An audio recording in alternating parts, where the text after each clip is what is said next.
Ya habíamos adelantado con una invitada que tuvimos la semana pasada que estamos transcurriendo el mes de la fertilidad y nos pareció interesante, en base a algunos datos que ella manifestó, bueno, cómo cuidar la fertilidad, ¿no? Porque a veces es algo que sobre todo en los más jóvenes le parece que está todo bárbaro, que está todo bien y que como soy joven no tengo que cuidarme y esto es un problema de la gente más grande después de los 40, 50 años. Y bueno, no es tan así, ¿ah? Convengamos que no es tan así.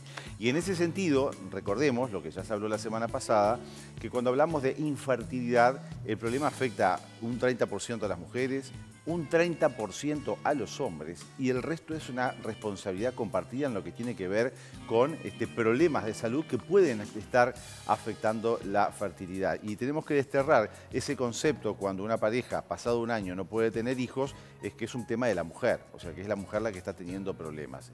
Y los dos deben de ir a la consulta y hacerse distintos exámenes para comprobar qué es lo que está pasando. Entonces, nos pareció interesante hablar tanto del hombre como de la mujer y cómo se tienen que cuidar, y comenzamos ya aquí con el hombre.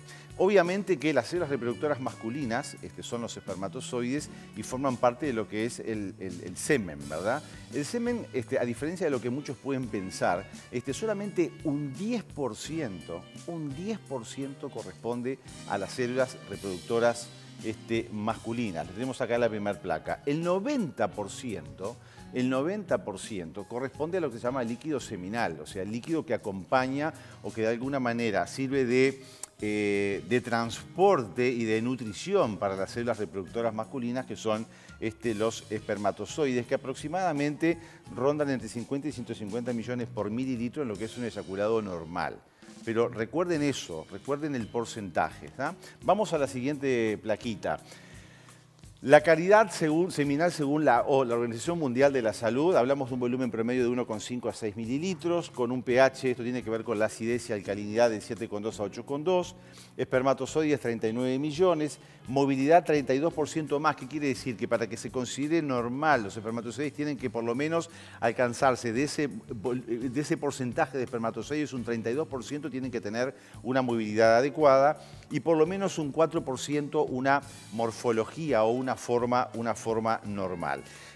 Como les decía, entonces semen producto de espermatozoides más líquido que lo acompaña o sustancias fluidas, y en ese sentido, si miramos acá esta gigantografía, los espermatozoides obviamente se forman en los que son los túbulos seminíferos de los testículos, pero lo que se forma ahí es inmaduro.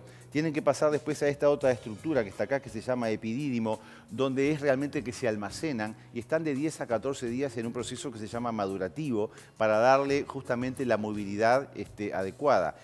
Es como una estructura redondeadita donde está toda la información y el ADN y después como si fuera una cola, que es la que le da movilidad. Esa maduración ocurre a nivel del epidídimo. Y obviamente que después el 90% restante del semen corresponde a fluidos, como les decía, que permiten la movilidad y permiten la nutrición por sus componentes, que se forma mayormente en lo que son las vesículas seminales, ¿sí? A este nivel. Y el resto, a diferencia de lo que cree la gente, que la mayor parte del fluido seminal se forma en la próstata, no. El resto sí es en la próstata. Obviamente después tiene todo el conducto deferente en el cual transcurre y finalmente la uretra para la salida al exterior. Bueno, vamos a la plaquita siguiente. Ahí está. Algunos conceptos que hay que manejar cuando... Son palabras difíciles, pero se las quiero transmitir porque aquellos que alguna vez tengan que hacerse un espermatograma, que de alguna manera es una valoración de qué es lo que está pasando con ese semen en cuanto a componentes y sobre todo en cuanto a la calidad de los espermatozoides, estos tres conceptos pueden aparecer en un espermatograma. Oligospermia quiere decir que la cantidad de espermatozoides es baja, oligo es de poco. Astenosospermia quiere decir que la movilidad es cuando hablamos que alguien está con astenia, que está lento, bueno, es cuando la movilidad está alterada. Y después la teratozoospermia es cuando los espermatozoides tienen alguna alteración en su morfología. Dijimos que por lo menos, según la OMS, tiene que ser un 4% por lo menos normales, digo, para que puedan servir. Y ustedes dirán, bueno, pero a ver, son millones. Sí, son millones y en realidad el que va a fecundar es solamente uno de todos esos millones. Y esa es la particularidad que pasa. Yo acá traje para representarles los espermatozoides con estos gusanitos, ¿no? ¿Qué es lo que ocurre? Digo, a pesar de los millones que salen en un eyaculado, uno solo se precisa para la fecundación, lo que pasa con los espermatozoides es que salen, pero así como salen, se vuelven a generar. Y eso pasa durante toda la vida. Obviamente que cuanto más joven se es, mejor es esa capacidad de producción, pero tienen justamente esa particularidad. A diferente de lo que pasa con los óvulos, que después vamos a ver en la mujer, que después de cada ovulación, y los voy tirando, no se vuelven a reponer, sino que tenemos un pool fijo que se va perdiendo a lo largo de la vida. Bueno, vamos rápidamente en el semen, los cuidados que hay que tener. Y esto va para cualquier edad, no importa si sos joven o sos viejo. ¿Ah? Siempre la alimentación, acordarse de todo lo que es el aporte de antioxidantes a través de una alimentación lo más saludable posible, con frutas, verduras, evitando las comidas chatarra, los excesos de grasas, etc. Lo mismo que el tabaco, está comprobado que la calidad y cantidad del semen se altera y mucho en los fumadores. El consumo de alcohol, digo, bueno, que sea un fin de semana, una copa, sí está bien, pero no el consumo de alcohol todos los días. Las situaciones de tiroides, a veces el hipotiroidismo lleva también, o la disfunción de la tiroides que ya hemos hablado, que es una glándula que regula el funcionamiento de todo el cuerpo, puede llevar a una alteración entonces del semen. La edad, obviamente que al aumentar la edad, digo, va aumentando todas esas cosas que vimos recién, ¿no? De menor movilidad, de alteración de la morfología, también la cantidad. Las situaciones de estrés y el mal descanso influyen tremendamente también en lo que es la capacidad de producción de espermatozoides saludables, si estamos pensando en cuidar nuestra fertilidad. Estrés y descanso, temperatura, como les decía, a veces hay profesiones en las cuales se trabaja en hornos o a altas temperaturas y eso altera también en lo que es la producción espermática. Recuerden que obviamente por algo los espermatozoides y los testículos envueltos en su bolsa escrotal están fuera del cuerpo. Y eso es porque justamente para que la temperatura sea menor, porque en lo que es la temperatura interna corporal, esa temperatura lesionaría o alteraría lo que es la producción de espermatozoides. Y eso va íntimamente ligado a lo que es la ropa. No usar ropas ajustadas, apretadas, el tipo de calidad de ropa también, justamente para no favorecer la elevación de la temperatura. Uno de los deportes que afecta justamente a veces la capacidad espermática es el ciclismo, justamente por lo que es la compresión y el aumento de la temperatura por andar horas y horas y horas en una bicicleta. Obviamente que no voy a mencionar qué tipo de medicamentos, porque no sería lo correcto, pero digo, ahí analicen bien cuando se les mandan medicamentos, qué tipo de medicamentos son y cómo puede afectar esto la capacidad entonces de formación de espermatozoides. Vamos a la siguiente y pasamos ahora entonces a la plaquita que tenemos acá atrás de las mujeres. Ahí tenemos el aparato reproductor femenino, ¿sí? Los ovarios con sus óvulos, las trompas de falopio, útero y después tenemos entonces la vagina. Los ovarios obviamente es donde se producen las células reproductoras femeninas que acá hemos representado con todas estas pelotitas. Los ovarios tienen aproximadamente normalmente la forma de nuez, el tamaño de una nuez, por eso acá traje un par de nueces. Y bueno, algunos datos que importan, y miren esto.